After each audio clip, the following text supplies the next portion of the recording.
Assalamualaikum warahmatullahi wabarakatuh. Di sini saya akan menjelaskan sejarah dan pengertian pembelajaran berbasis komputer. Sejarah pembelajaran berbasis komputer dimulai dari munculnya ide-ide untuk menciptakan perangkat teknologi terapan yang memungkinkan seseorang melakukan proses belajar secara individual dengan menerapkan prinsip-prinsip didaktik metodik.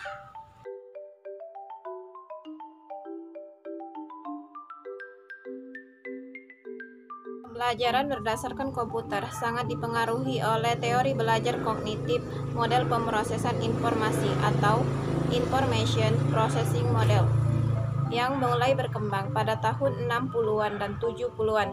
Model ini menampilkan konseptualisasi dari sistem memori pada manusia yang mirip dengan sistem memori pada komputer.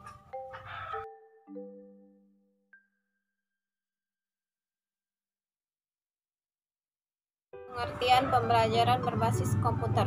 Menurut Wena, pembelajaran berbasis komputer adalah pembelajaran yang menggunakan komputer sebagai alat bantu.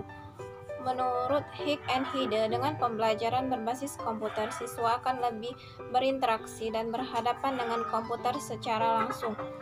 Sedangkan menurut Warsita, pembelajaran berbasis komputer adalah salah satu media pembelajaran yang sangat menarik dan dapat meningkatkan motivasi belajar siswa.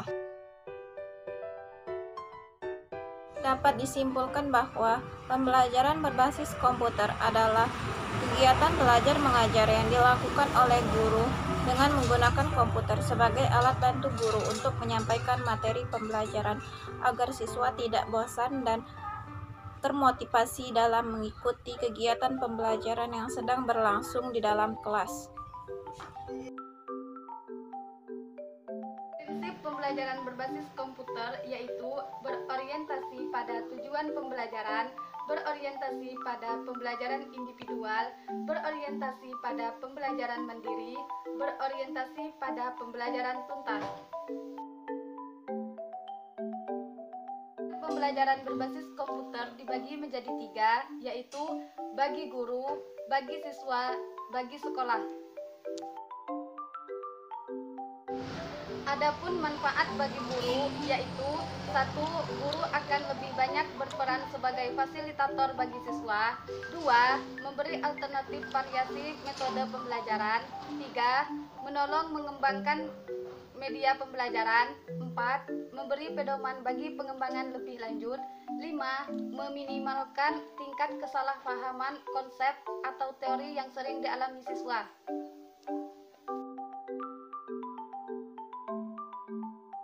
Manfaat bagi siswa yaitu 1.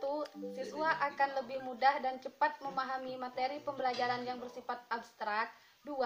Mampu meningkatkan motivasi belajar siswa selama proses pembelajaran. 3. Meningkatkan hasil belajar siswa. 4. Kendali belajar berada pada siswa. 5. Dapat mengakomodasi siswa yang lambat. Bagi sekolah yaitu 1. Akan tersedia bahan ajar yang telah divalidasi sesuai dengan bidang studi. 2. Pengembangan isi pembelajaran akan sesuai dengan pokok-pokok bahasan. Yang ketiga, sebagai pedoman praktis implementasi pembelajaran. Kelebihan pembelajaran berbasis komputer. 1. Menyediakan presentasi yang menarik. 2. Menyediakan isi pembelajaran yang beragam. 3. Mampu membangkitkan motivasi siswa dalam belajar. 4. Mampu mengaktifkan dan menstimulan metode mengajar dengan baik. 5. Meningkatkan pengembangan pemahaman siswa. Kekurangan pembelajaran berbasis komputer. 1. Hanya efektif jika digunakan oleh satu orang atau kelompok kecil. 2. Jika tampilan fisik isi pembelajaran tidak dirancang dengan baik, atau hanya merupakan tampilan seperti pada buku teks biasa.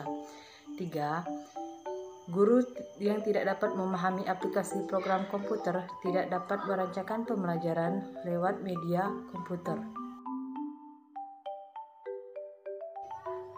Model pembelajaran berbasis komputer.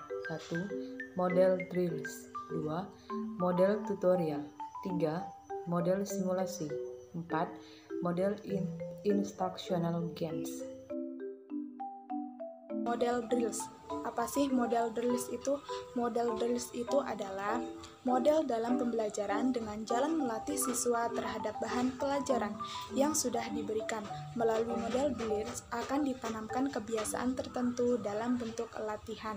Kemudian ada tujuan model drill. Model drill itu bertujuan memberikan pengalaman-pengalaman belajar yang lebih konkret dengan penciptaan tiruan-tiruan bentuk pengalaman yang mendekati suasana sebelumnya.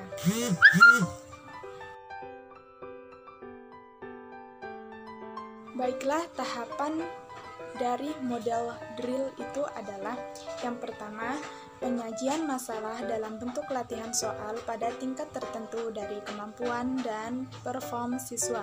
Kemudian yang kedua, siswa mengerjakan soal-soal latihan. Kemudian yang ketiga, program merekam penampilan siswa, mengevaluasi, kemudian memberikan umpan balik. Kemudian yang keempat, yaitu jika jawaban yang diberikan siswa itu benar, maka lanjut kepada materi berikutnya. Tapi jika jawaban siswa itu salah, maka program menyediakan fasilitas untuk mengulangi latihan atau remedial.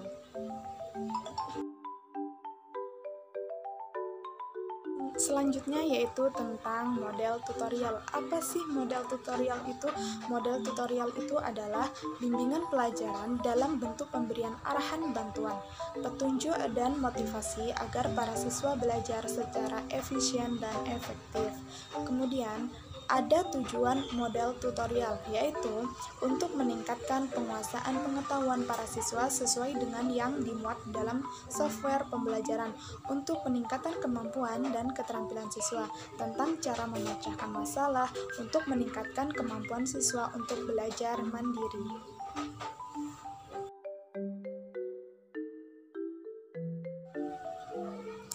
Yang selanjutnya yaitu tentang tahapan model tutorial, yaitu yang pertama, penyajian informasi yaitu berupa materi pelajaran yang akan dipelajari oleh siswa. Kemudian yang kedua yaitu pertanyaan berupa soal-soal yang harus dikerjakan oleh siswa. Yang ketiga, penilaian respons, yaitu komputer akan memberikan respons atas jawaban yang diberikan oleh siswa. Kemudian yang keempat, pemberian balikan respon, yaitu setelah selesai, program akan memberikan balikan. Kemudian yang kelima yaitu apakah telah sukses atau berhasil atau harus mengulang. Kemudian yang keenam, pengulangan. Kemudian yang ketujuh adalah segmen pengaturan pelajaran.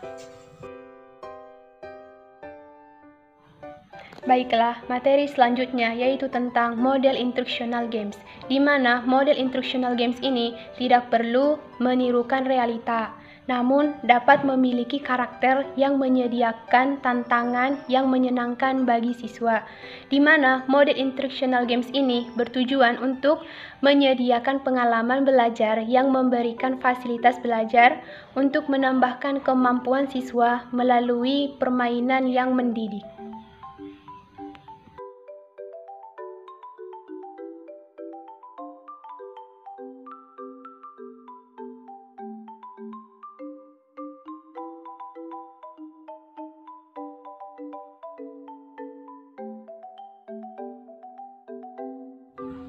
Baiklah, di sini saya Lamtiar Sitio akan menjelaskan materi tentang model simulasi, di mana model simulasi adalah model yang menampilkan materi pembelajaran yang dikemas dalam bentuk-bentuk simulasi pembelajaran ke bentuk animasi yang menjelaskan konten secara menarik, di mana model simulasi ini bertujuan untuk memberikan pengalaman belajar yang lebih konkret melalui penciptaan tiruan-tiruan bentuk pengalaman yang mengikuti suasana sebenarnya dan berlangsung dalam suasana tanpa resiko.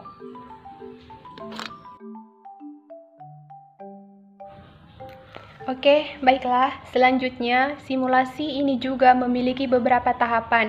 Di antaranya yang pertama pengenalan, yang kedua penyesuaian informasi, yang ketiga pernyataan dan respon, yang keempat jawaban, penilaian dan respon, yang kelima pembenaran, yang keenam segmen, yang ketujuh pengaturan, yang kedelapan pengajaran, dan yang kesembilan ialah penutup.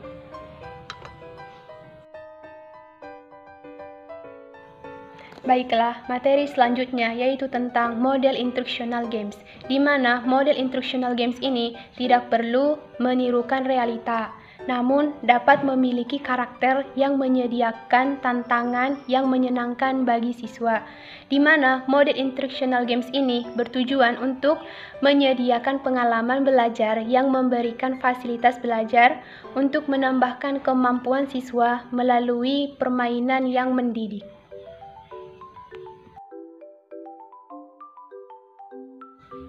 Baiklah, materi terakhir yaitu tentang tahapan instructional game, di mana tahapan ini terdiri dari tujuan, aturan, kompetensi, tantangan, hayalan, keamanan, dan hiburan.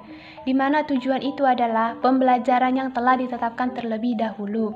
Dan yang kedua itu aturan, di mana aturan itu adalah penetapan setiap tindakan, mana yang boleh dilakukan dan yang tidak boleh dilakukan. Yang ketiga yaitu kompetisi, di mana seperti menyerang lawan dan menyerang diri sendiri. Yang keempat itu ialah tantangan, di mana tantangan itu adalah penyediaan beberapa tantangan. Yang selanjutnya yaitu hayalan, di mana pemain sering tergantung pada pengembangan imajinasinya untuk memberikan motivasi pada orang lain. Selanjutnya yaitu keamanan, di mana keamanan itu adalah permainan menyediakan jalan aman untuk menghadapi bahaya nyata. Dan yang terakhir ialah hiburan, di mana hiburan itu permainan dalam pembelajaran itu berperan sebagai penumbuhan motivasi.